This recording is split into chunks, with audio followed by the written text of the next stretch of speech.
एक शाम प्राची टीवी पर सीरियल देख रही होती है। तभी उसकी सास वहां आती है।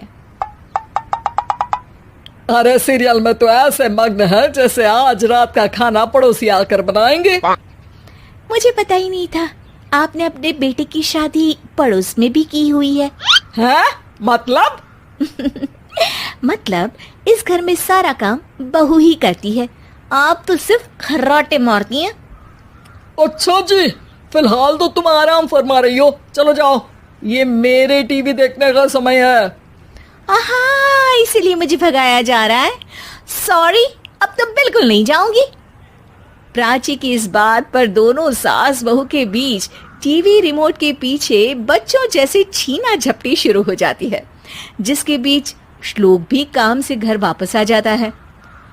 हाँ, आज मेरी चूहे बिल्ली की जोड़ी किस बात पर झगड़ रही है? अरे तेरे बीवी मुझे टीवी ही नहीं देखने दे रही। अरे तुम्हारी मम्मी मुझे खाना बनाने के लिए फोर्स कर रही है। अरे वाह, ऐसे बेतुके रीजन पर तो बच्चे भी झगड़ा नहीं करते।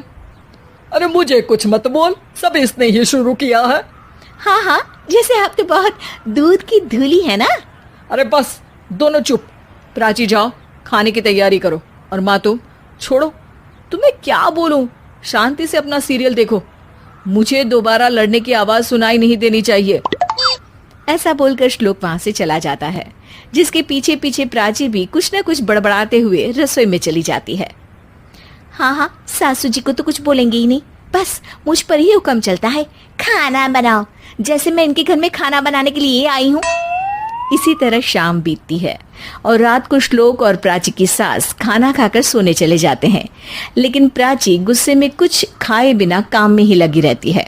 इस घर में किसी को घंटा फिक्र नहीं पड़ता, मैं खाऊं या भूखी रहूं। प्राची कुछ देर के लिए रसोई से बाहर जाती है और जैसे ही वापस आती है तो वहां दूध का भरा ग्लास देखकर हैरान रह जाती है। फिक्र पूरी है, बस दिखाना नहीं है। प्राची दूध पीकर सोने चली जाती है और अगली सुबह एक बार फिर सास बहू का कार्टून नेटवर्क स्टार्ट हो जाता है। ये तुमने ही किया है। अरे अजीब जबरदस्ती है, मैं बोल रही हूँ मैंने कुछ नहीं किया। दोनों ने मिलकर पूरे घर को पागल खाना बनाया हुआ है। यहाँ कोई नॉर्मल इंसान तो रह ही नहीं सकता, इसीलिए अब पड़ोसी क्या रिश्तेदार भी घर आने से कतराते हैं। और सुन बेटे, तू भी चंगा, तेरी माँ भी चंगी, तेरी बीवी भी चंगी, रिश्तेदार। हाँ जी, आपको नहीं पता क्या, गंगाधर ही शक्तिमान है, रिश्तेदार ही। हाँ हाँ, बस समझ गया। कभी जानवरों जैसे लड़ेंगी तो कभी जुगलबंदी करेंगी। भाई मैं आप दोनों के बीच में नहीं फंसना चाहता। सास बहू की इस मनमौजी जोड़ी से परेशान होकर श्लोक अपना सिर खुजलाता वहां से चला जाता है। चलो अब मैं भी कीर्तन में जा रही हूँ। इस पर जैसे ही सास कमरे में अपना पर्स लेने जाती है तो वहां नाश्ते की प्लेट रखी देख मुस्कुराने लगती है और नाश्ता करके घर से बाहर निकलते हुए कुछ पैसे टेबल पर रख जाती है, जिसके कुछ देर बाद सिलेंडर वाला घर आता है। ओ मोरी मैया, मैं सिलेंडर के बारे में तो बिल्कुल भूल ही गई थी। घर खर्च के सारे पैसे भी मम्मी के पास है और श्लोक से बोला तो उल्टा 4 बात सुनाएंगे। प्राची ये सोच ही रही होती है कि अचानक उसका चेहरा चमक उठता है और वो घर में आकर इधर उधर देखने लगती है। तभी उसकी नजर टेबल पर रखे पैसों पर पड़ती है, जिन्हें वो सिलेंडर वाले को दे देती है। ये सब श्लोक देख लेता है। अच्छा बेटे, इतना बड़ा घोटाला, सबके सामने मैं तेरी दुश्मन और पीठ पीछे तेरी मेरी यारी। इस पर श्लोक एक प्लान बनाता है और शाम को सब एक साथ बैठे होने पर बोलने लगता है। माँ, तुम दोनों की बहुत लड़ाई होती है, इसलिए मैं सोच रहा हूँ कि प्राची को उसके घर छोड़ाऊं, इससे वो भी खुश रहेगी और तुम भी।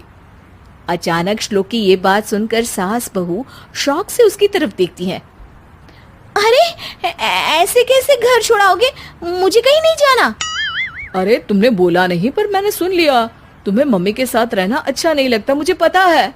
अरे वाह, अरे जब बहू खुद कुछ काम बोले तो वो तुझे सुनता नहीं, और अब जो इसने बोला ही नहीं वो तू समझ गया। जब उसे नहीं जाना तो फिर जबरदस्ती क्यों कर रहा है? अच्छा, फिर आपको मौसी के घर छोड़ाता हूँ, बस अब आप दोनों एक घर में एक छत के नीचे नहीं रह सकती। मैं इस टॉम एंड जेरी की जोड़ी को और नहीं झेल सकता। है? ऐसे कैसे नहीं रह सकते? तुम्हें इतनी दिक्कत है तो तुम्हारा बोरिया बिस्तर पैक कर देती हूँ, लेकिन मम्मी जी कहीं नहीं जाएंगी। बिल्कुल यही सुनना था मुझे। अगर दोनों में इतना ही प्यार है फिर हर वक्त ये लड़ाई का नाटक क्यों करती हो? देखा मैंने कैसे माँ किचन में दूध रखती है और तुम उनके लिए कमरे में नाश्ता रखती हो, और कैसे वो पहले ही तुम्हारी दिक्कत समझकर घर में पैसे रखकर बाहर जाती है। अरे भाई, इतना ड्रामा तो डेली सोप में भी नहीं होता जितना तुम दोनों ने इस घर में फैलाया हुआ है। तू हमें टॉम एंड जेरी बोलता है ना, तो याद कर वो दोनों भी एक दूसरे को बाहर वालों की बुरी नजर से बचाने के लिए हमेशा सबके सामने लड़ते थे, लेकिन अकेले में दिक्कत के समय मदद भी तो करते थे। बस हमारा रिश्ता भी कुछ ऐसा ही है। और वैसे भी अगर सास बहू में तू मैं नहीं होती तो दुनिया वालों को कहानियां कैसे मिलेंगी?